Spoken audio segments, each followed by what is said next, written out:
ഒരു ബിസിനസ്സിൽ ബ്രാൻഡിങ് എത്രത്തോളം ഇമ്പോർട്ടൻസ് ആണെന്നുള്ളത് നിങ്ങൾക്ക് ഈ വീഡിയോയിലൂടെ മനസ്സിലാക്കാൻ പറ്റുന്നതാണ്. നമ്മളൊരു ഷോപ്പിലൂടെ പോയിട്ട് ഒരു പ്രൊഡക്റ്റും സർവീസും വാങ്ങുന്ന സമയത്ത് നമ്മൾ ചോദിക്കും, ഈ കമ്പനി കൊള്ളാവോ, നല്ല സർവീസ് അല്ലെങ്കിൽ നമുക്ക് കാര്യങ്ങൾ സപ്പോർട്ടൊക്കെ കിട്ടുന്ന തന്നെയാണോ? അപ്പോൾ സെയിൽസ് പേഴ്സൺ നല്ല കമ്പനി തന്നെയാണ്, നല്ല സർവീസും ഇതും സപ്പോർട്ടൊക്കെ കിട്ടുന്നുണ്ട്.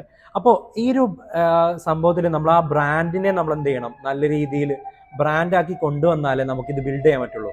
അതുകൊണ്ട് തന്നെ നമ്മൾ ബ്രാൻഡിങ് ഉയർത്താൻ വേണ്ടി പ്രൊമോഷനുകളും നമ്മൾ നിർബന്ധമായി നമ്മൾ അവയർനെസ് കാര്യങ്ങൾ ചെയ്തിരിക്കണം. നമ്മൾ ലീഡുകൾ ജനറേഷന് വേണ്ടി മാത്രം ചെയ്യാന്നല്ല, കമ്പനീൻ്റെ ബ്രാൻഡുകൾ ആളുകൾ അറിയാനും വേണ്ടിയിട്ടും നമ്മൾ ട്രസ്റ്റ് ബിൽഡ് ചെയ്യാൻ വേണ്ടിയിട്ടും ബ്രാൻഡ് അവയർനെസ് ക്യാമ്പയിൻസുകൾ ചെയ്യുന്നത് നിർബന്ധമാണ്.